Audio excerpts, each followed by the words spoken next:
Hello everyone, and welcome back to our channel. Today, we're delving into a story that has chilled the bones of paranormal investigators and horror fans for decades. We're talking about a place so infamous, so steeped in tragedy and malevolent energy, that many call it the most haunted house in America. This is the dark history of the Whaley House. Located in Old Town, San Diego, the Whaley House Museum stands as a beautiful example of mid-19th century Greek revival architecture. But don't let its charming exterior fool you. From the moment it was built, this house was destined for a haunted legacy. Why?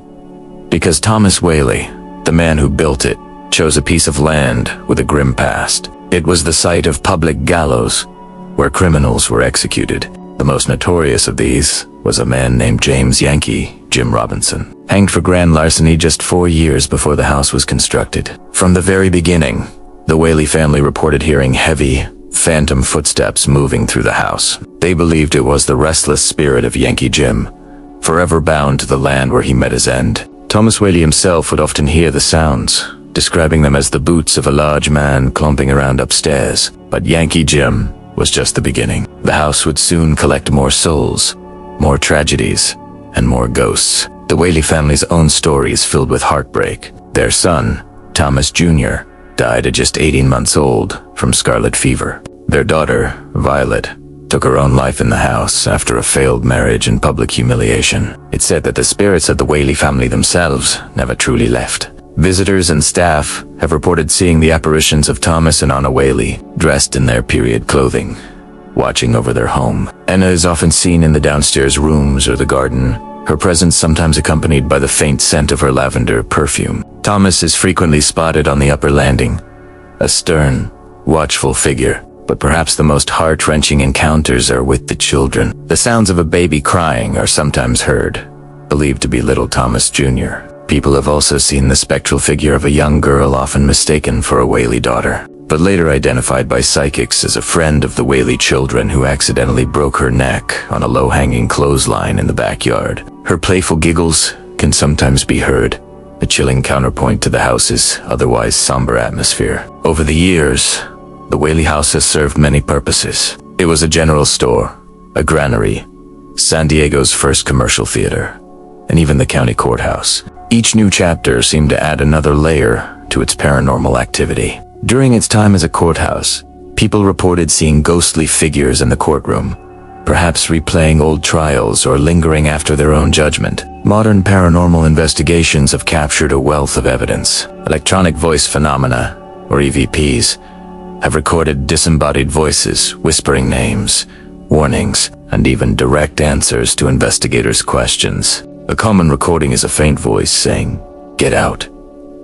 Thermal cameras have captured inexplicable cold spots moving through rooms, and motion detectors are frequently triggered in empty sealed-off areas of the house. One of the most famous and active spots is the music room. A beautiful old spinet piano and a melodeon sit there, and on quiet nights, witnesses have heard them play on their own. The music is often described as melancholic and disjointed, as if an unseen musician is trying to remember a long-forgotten tune. Could it be Violet, who was known to be an accomplished musician, still trying to find peace through her music? Even skeptics have left the Whaley House as believers. The sheer volume and consistency of the reported phenomena are difficult to dismiss. Famous television hosts, seasoned ghost hunters, and everyday tourists have all shared stories of their terrifying experiences. People report feeling suddenly cold, being touched or pushed by an unseen force, or feeling an overwhelming sense of sadness and despair, particularly in the room where Violet ended her life. The air in that room is said to be heavy, thick with sorrow that is soaked into the very walls. The ghosts of the Whaley House don't just stay inside. Apparitions have been seen looking out of the second-story windows by people on the street. A spectral dog, believed to be the Whaley's fox terrier, Dolly Varden, is sometimes seen running in the yard, only to vanish into thin air. It seems the entire property is a nexus of paranormal energy. What makes the Whaley House so active? Some believe it's the combination of the execution grounds and the intense personal tragedies the family endured. It's a perfect storm of residual and intelligent hauntings. Residual hauntings are like a recording, replaying past events over and over, like the sound of Yankee Jim's footsteps. Intelligent hauntings, on the other hand, involve spirits that are aware of the living and can interact with them. The Whaley House appears to have both in abundance. The spirits here seem to want to make their presence known, to tell their stories, to remind everyone that they are still there. The U.S. Commerce Department officially classified the Whaley House as haunted in the 1960s, a rare and telling declaration. Life magazine once called it the most haunted house in America, and that title is stuck, for good reason. It's a place where the veil between our world and the spirit world is incredibly thin. Every creak of the floorboards, every shadow in the corner, every cold breeze on a warm day could be a sign that you are not alone. So, would you dare to spend a night in the Whaley House? Would you walk its halls, knowing that the family who built it and the souls tied to the land might just be walking beside you? It remains one of the most compelling and terrifying locations in the world for anyone interested in the paranormal. The stories are not just campfire tales.